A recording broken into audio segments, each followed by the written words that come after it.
now to a look at your Sunday forecast as we take a live look this morning from Hickory. Good morning to you all. It's a chilly start to the day, but the sunshine finally making its way back. A nice change from yesterday morning, Brittany, after all that rain. And in Hickory, of course, they had freezing rain too, which made for some slippery spots on the roads. Thankfully, we're starting to see a lot of that action clear up.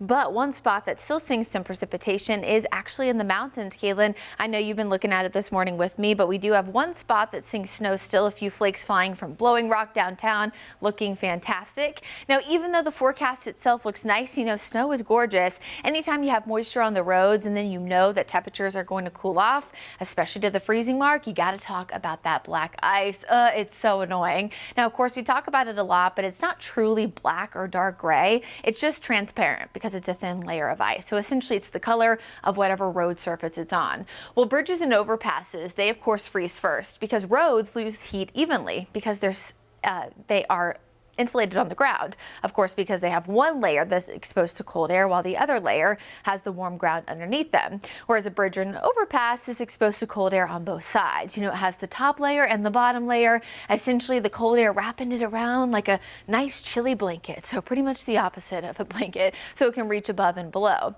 That allows for quicker heat loss and also the chance for that cold air to last even longer. So it'll be anywhere from 5 to 10 degrees colder, but also once the road starts to warm up, it takes a lot longer for the bridge or overpass to do too. Another little, I wouldn't say fun fact, but just fact about black ice is that it actually can't clear itself out because it doesn't absorb solar radiation. It actually bounces it back out. So whereas we oftentimes can see things like snow absorb it and melt itself, black ice can't. So it actually can't go away on its own until it fully gets, you know, scraped away or shoved away by things like cars driving on the roads.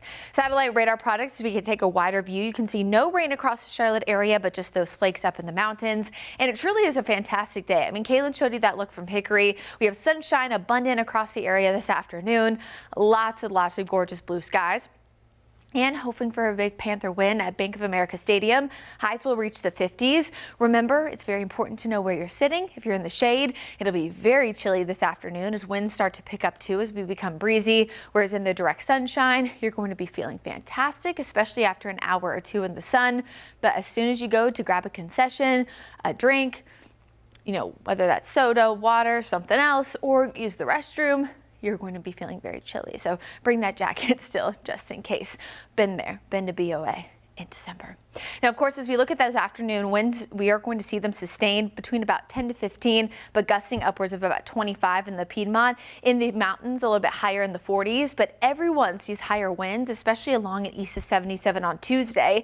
This is the event we've been talking about for a few days now. We wanted to focus on yesterday's winter weather first, but when we have an El Nino setup, we get these events where we have consistent storm systems pretty much every 2 to 3 days. It's very typical. Well, whereas yesterday was winter weather, this is the chance for severe weather. Wind gusts potentially 45 to 50 miles per hour, plus 2 to 4 inches of rain and localized flooding will allow for the risk of scattered power outages across the entire area. This is mainly Tuesday and Tuesday night, but some of those winds could last even longer into Wednesday.